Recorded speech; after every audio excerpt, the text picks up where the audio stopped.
creo que este ha sido un muy buen foro que va a cerrar mejor con la intervención el maestro Ángel José García, de quien voy a hacer una brevísima reseña porque pues, ha hecho tantas cosas que voy a tener que resumir.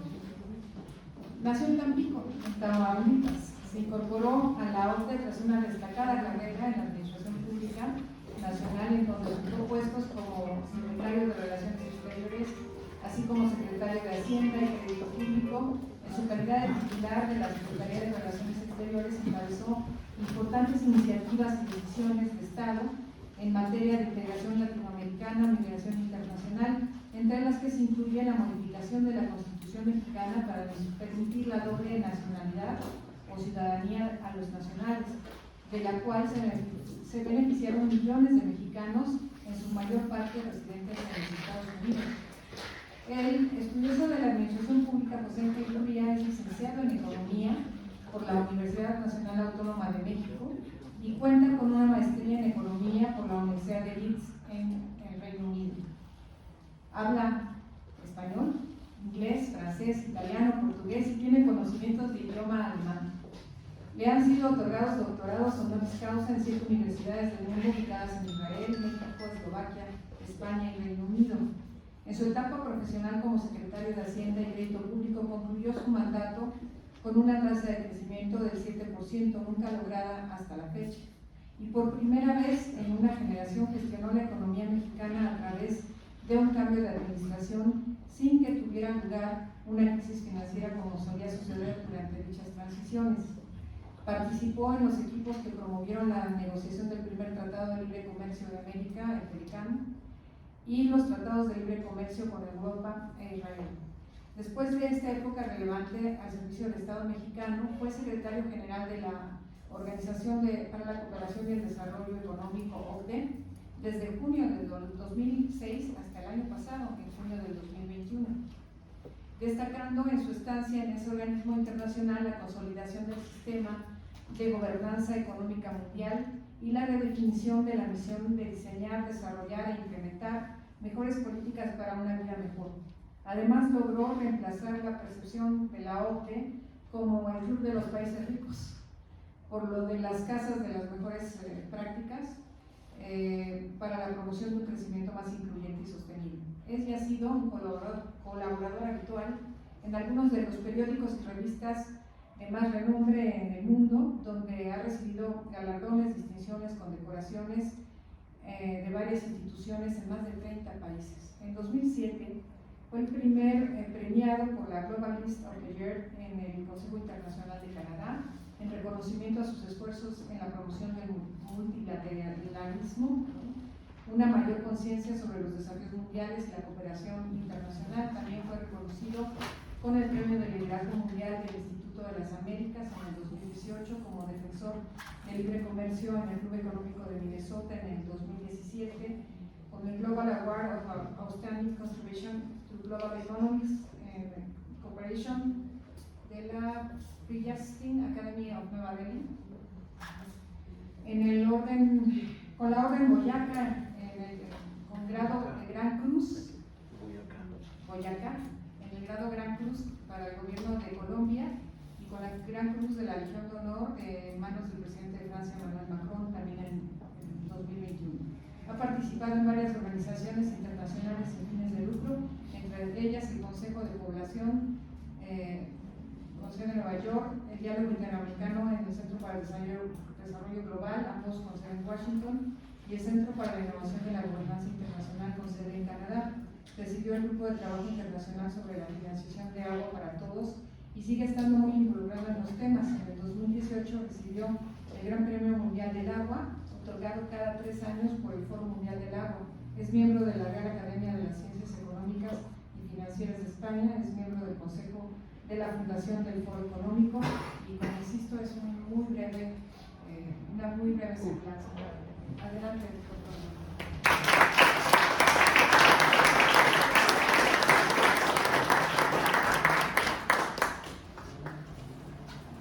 Imagínense nada más si se hubiera echado el rollo completo.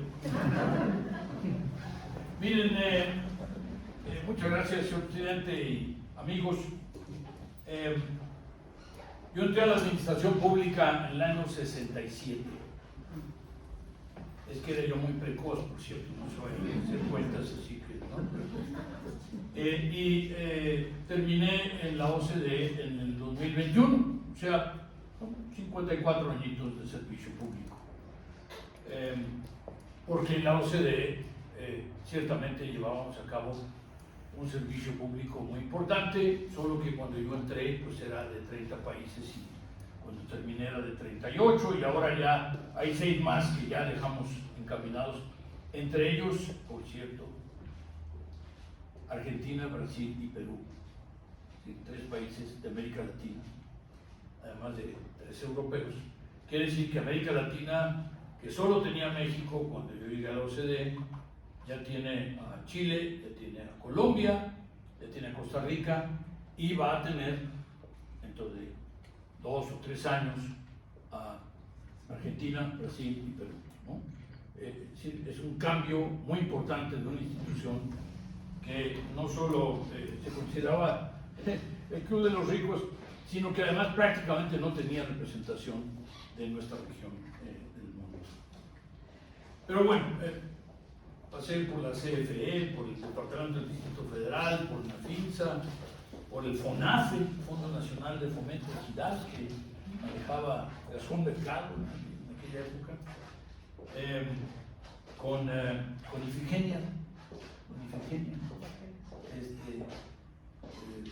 que fue mi directora, pero además fue mi jefa después en el FONAFE. En Hacienda, al principio de asesor y luego de director general, de subsecretario, eventualmente de secretario, director de la FINSA, del Banco de Comercio Exterior,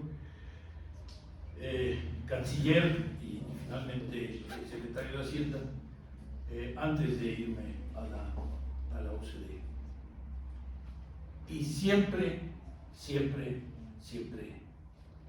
el INAP fue un referente. El INAP era, pues como aquí se ha mencionado, una fábrica de servidores públicos en el mejor sentido de la palabra. Porque además venían los que querían entrar, venían los que ya estaban adentro, pero que eran relativamente junior, y después venían de mediano y también de muy alto nivel a los cursos, a ser estudiantes, a ser alumnos, no solo a platicar. Por cierto, yo lamento mucho porque yo viajaba constantemente por mi trabajo en Hacienda y entonces nunca pude tomar los cursos porque pues, sí, me comprometía y yo quería asistir, ¿no? Y quería cumplir. Y entonces pues no pude ser estudiante en el INAP, pero vine muchas veces. Y venían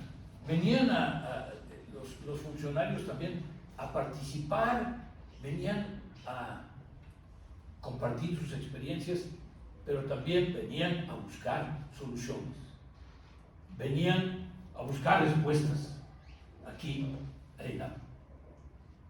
Y esa es una tradición que mejoró a México y convirtió al INAP en una institución, como digo, referente, una institución central, una institución crucial para el mejor desempeño de la administración pública. Esto, la administración pública que el doctor Valadez nos platicó un poco la experiencia de 200 años prácticamente, y que en las cuales el INAP, que no tiene todavía 200 años, ahí va, pero que ha tenido esta función. Además se puso muy de moda el tema que yo manejaba, porque se puso muy caliente el tema de la deuda externa.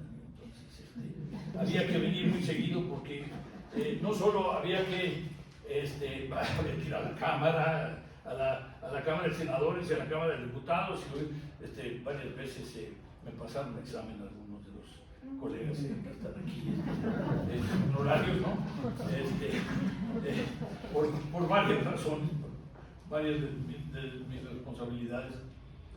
Primero porque contraté la deuda, obviamente se nos pasó de rosca, y después hubo que renegociar la deuda y por mis pecados ahí me dejaron. Pero siempre veníamos a platicar aquí y siempre yo me sentía pues como que pertenecía aquí, como muy arropado, muy cómodo de platicar y además les platicaba de todo y les platicaba lo que pasaba en la realidad. En fin, no venía uno a decir un discurso oficial, independientemente del nivel que uno tuviera en la administración pública en ese momento. Por cierto, Dulce mencionó a Martínez Cabañas y entre otras cosas, pues yo le agradezco mucho al INAP que me haya otorgado la medalla Martínez Cabañas. Martínez Cabañas, la gente no lo tiene muy claro, pero entre otras cosas fue el primer secretario de la CEPAL. Después vinieron otros mayores, Carlos Quintana, Enrique Iglesias, en fin, por cierto, Carlos Quintana, otro mexicano, y mi suegro, por cierto. Así es que, y luego Enrique Iglesias, entrañable amigo de México y de muchos de nosotros. Después también Dulce María decía que en el año 97 perdimos la mayoría. Bueno, eso de perdimos así como yo era el secretario de Hacienda. Me acababan de nombrar secretario de Hacienda. Tuve el rarísimo privilegio de tener que negociar los primeros 3 presupuestos sin mayoría. Y como me dijo entonces, Larry Summers era el secretario del Tesoro de los Estados Unidos y vino en una visita aquí.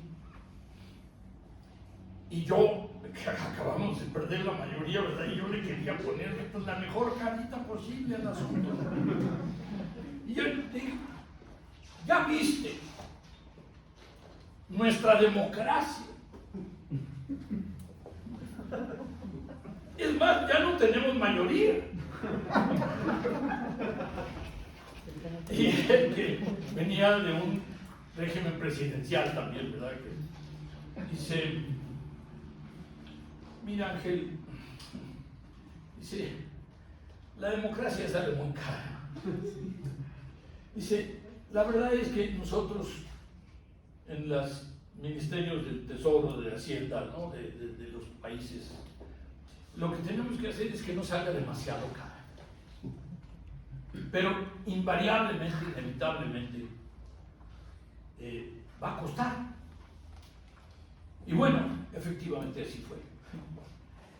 Pero también hubo creaciones institucionales que siguen hasta hoy, como el ramo 33, en donde se hizo realmente federal el presupuesto porque se dieron asignaciones ya mecánicas, automáticas. Ya si es el jueves 23, quiere decir que ya me toca el cheque de lo de la educación, o de la salud, o lo que sea.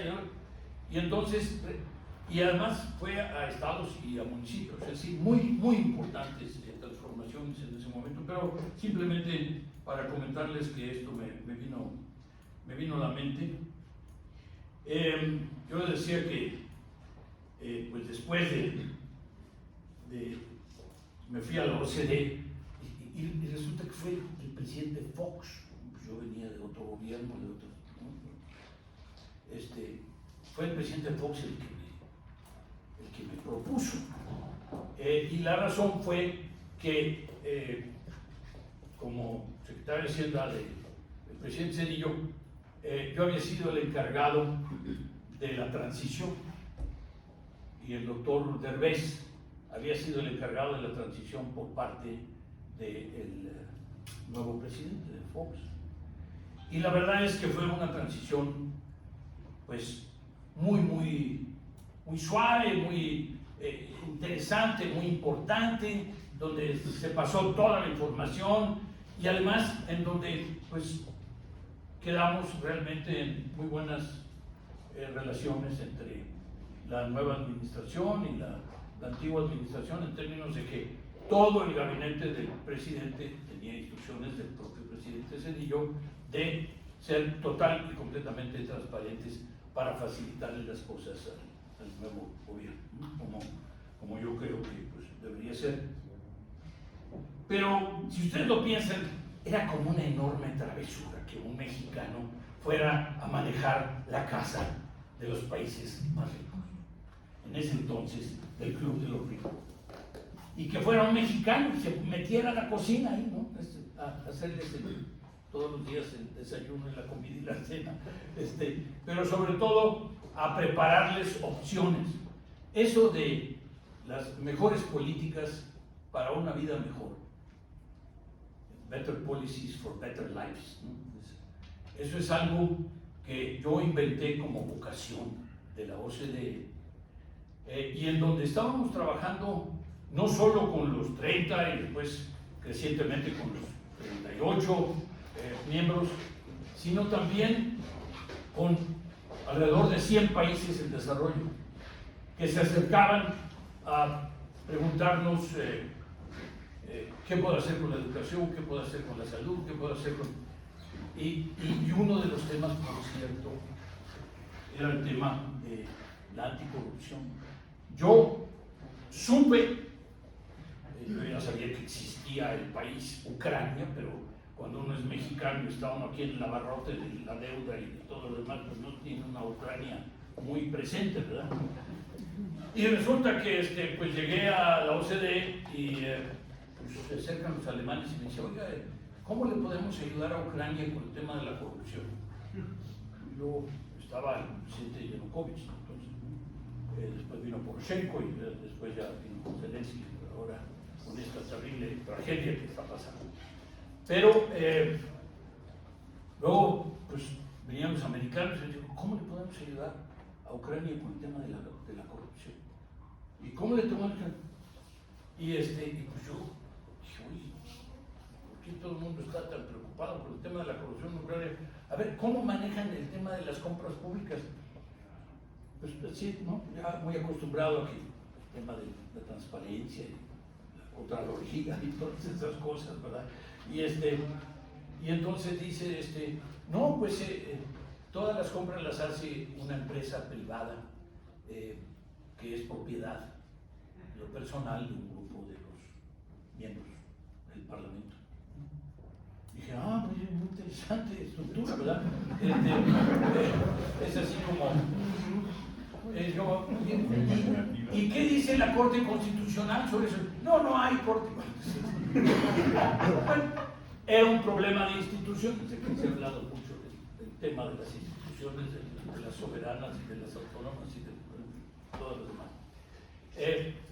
Yo debo decir que algunas de estas instituciones, por cierto, independientemente de la parte del diseño constitucional o legal, son algunas de las instituciones más respetadas y más importantes que tiene México, y lo digo pues, con la perspectiva de muchos kilómetros de distancia.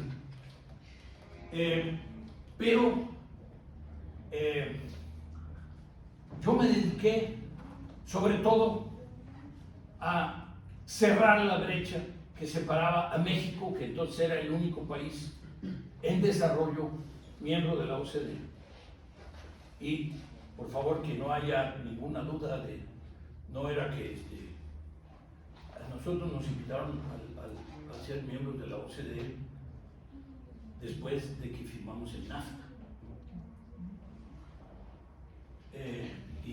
cierto, recuerdo la noche terrible en que mataron a Colosio. Y entonces dijimos, bueno, ¿qué tipo de reacción debe tener el Estado mexicano ante esto?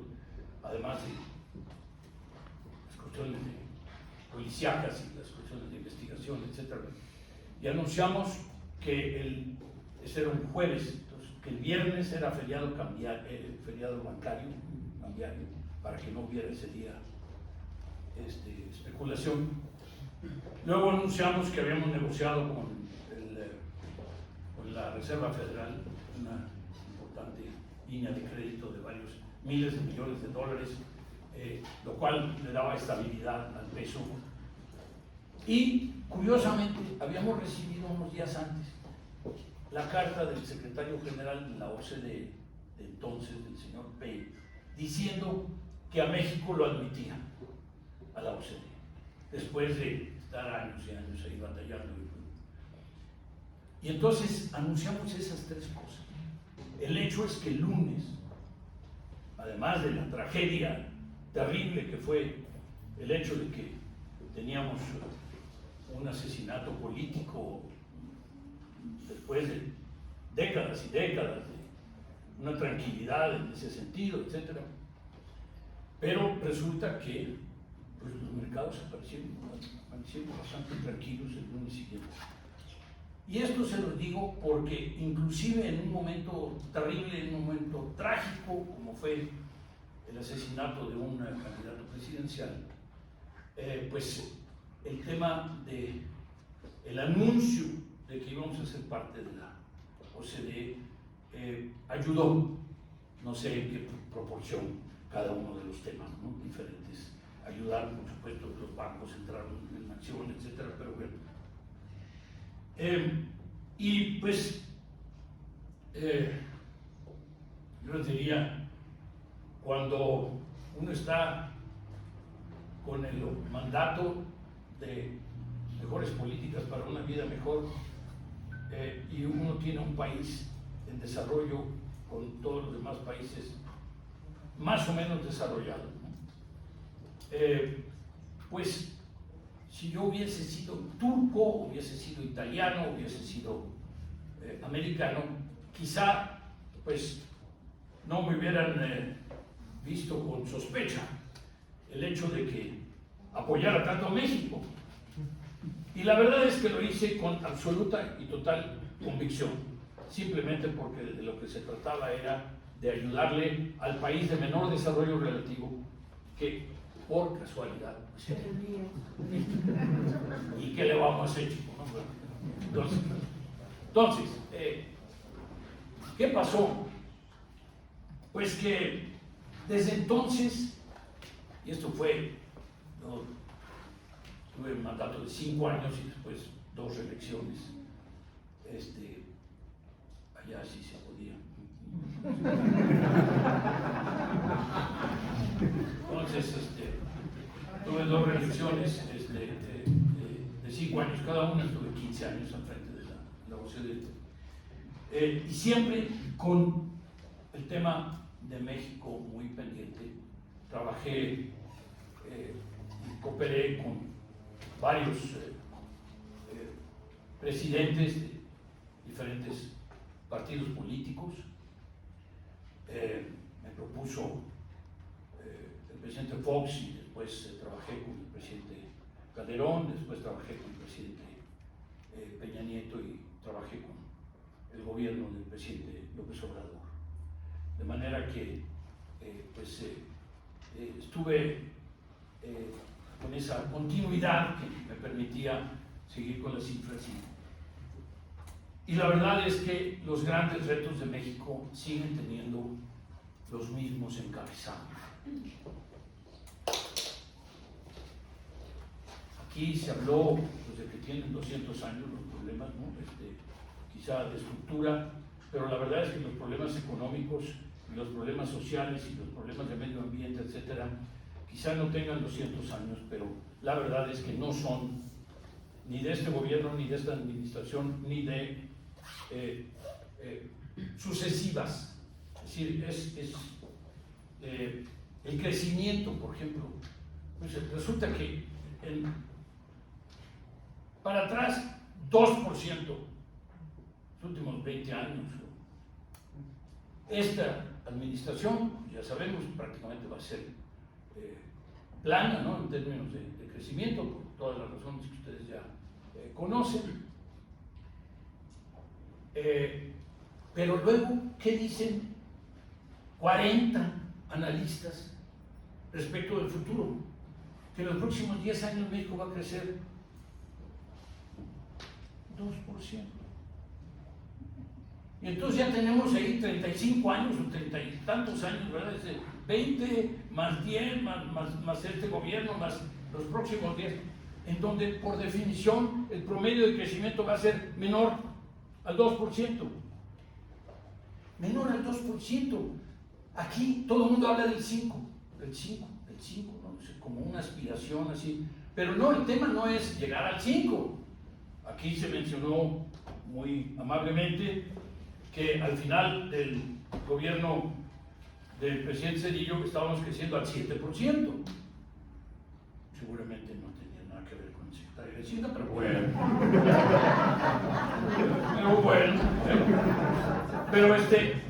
Pero ¿qué pasa?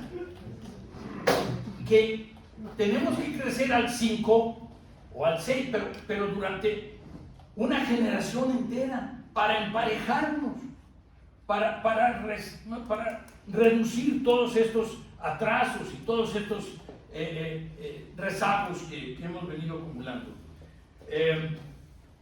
Luego, el tema de la pobreza. Pues somos un país que hoy tiene más de la mitad de su población en pobreza. Una parte de eso está en pobreza extrema. De hecho, por las circunstancias, hemos visto un aumento de la pobreza, del número de personas que están en pobreza en México y en pobreza extrema también.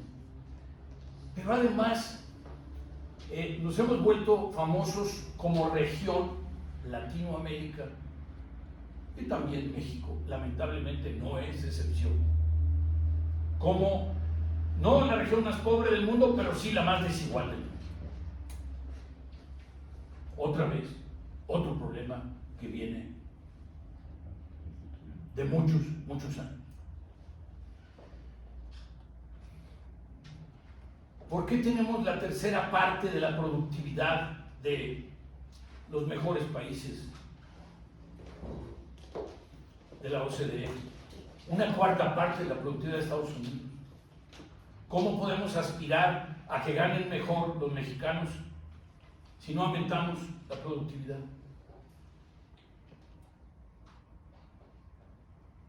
El INCO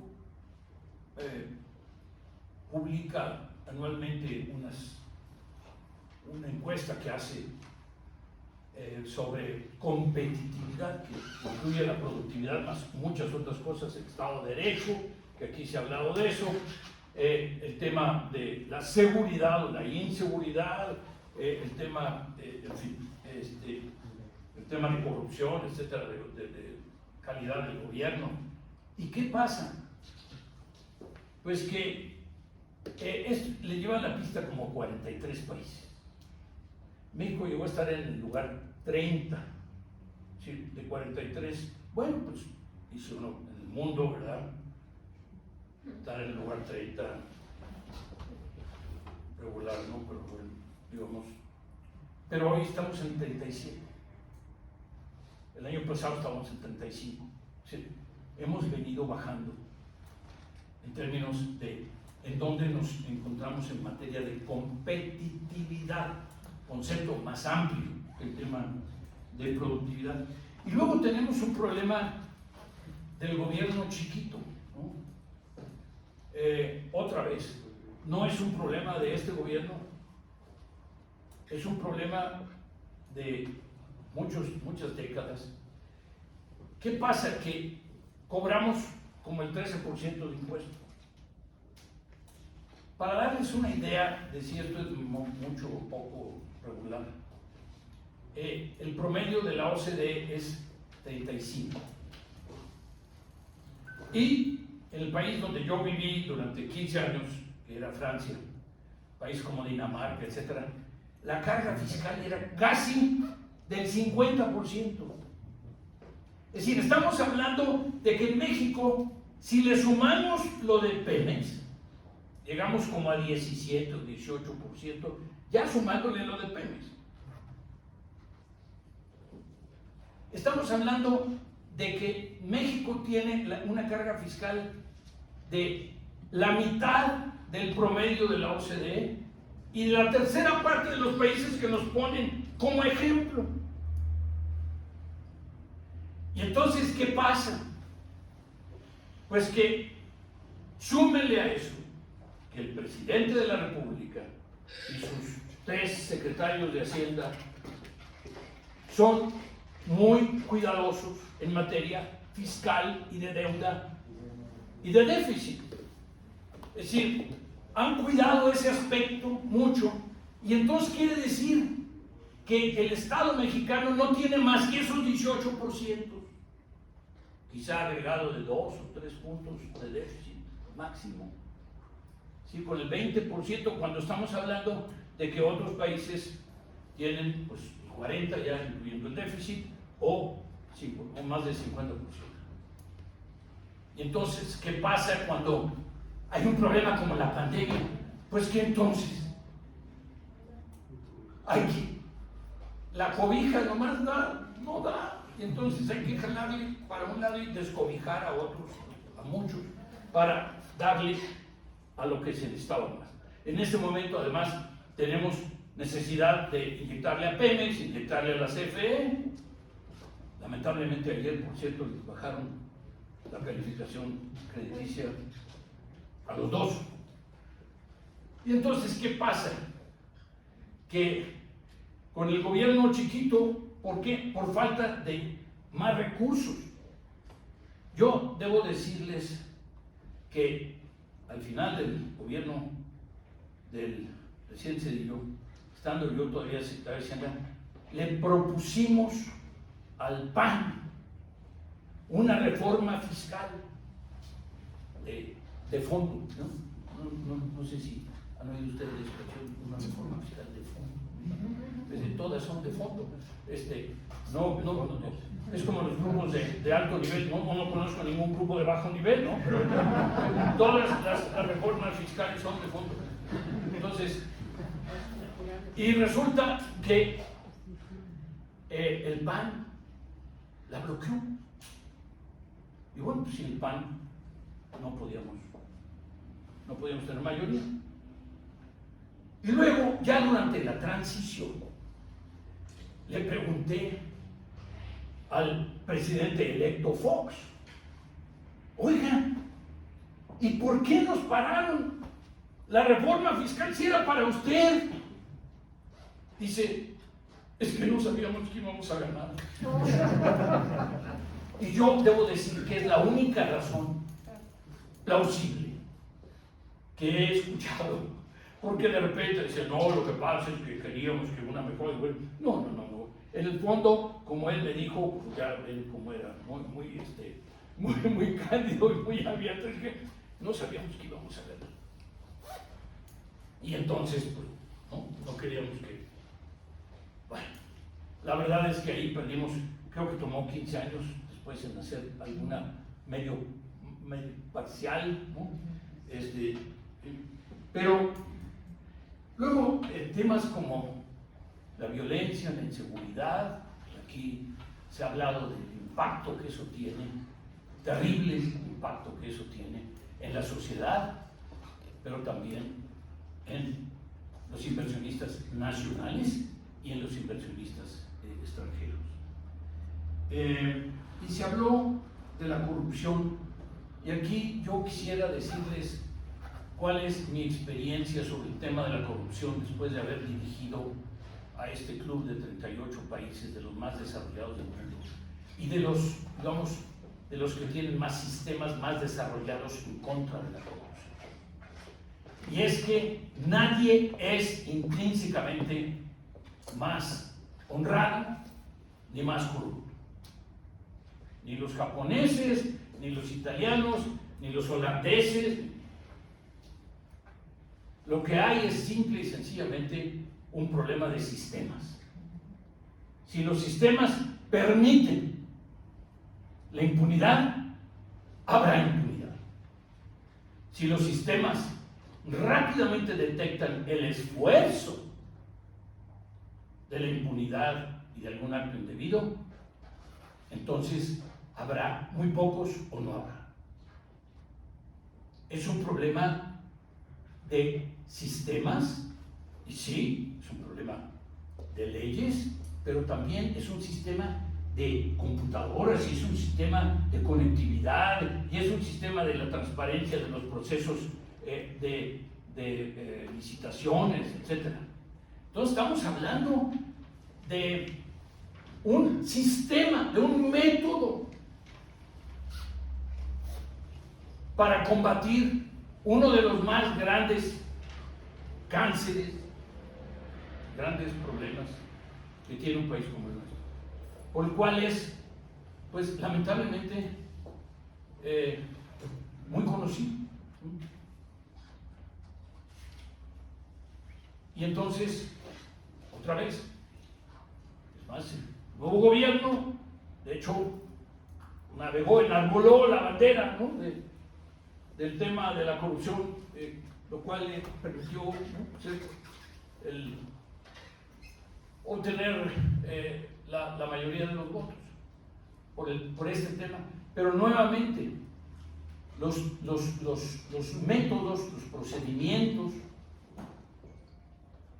independientemente de la voluntad política que puedan tener los líderes, si no están los sistemas establecidos perfectamente bien, habrá corrupción.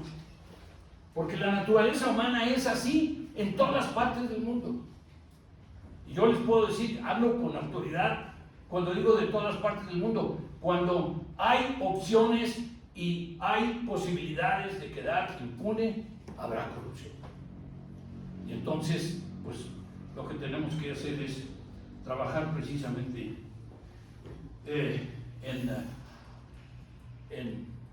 los sistemas, en los métodos, en fin.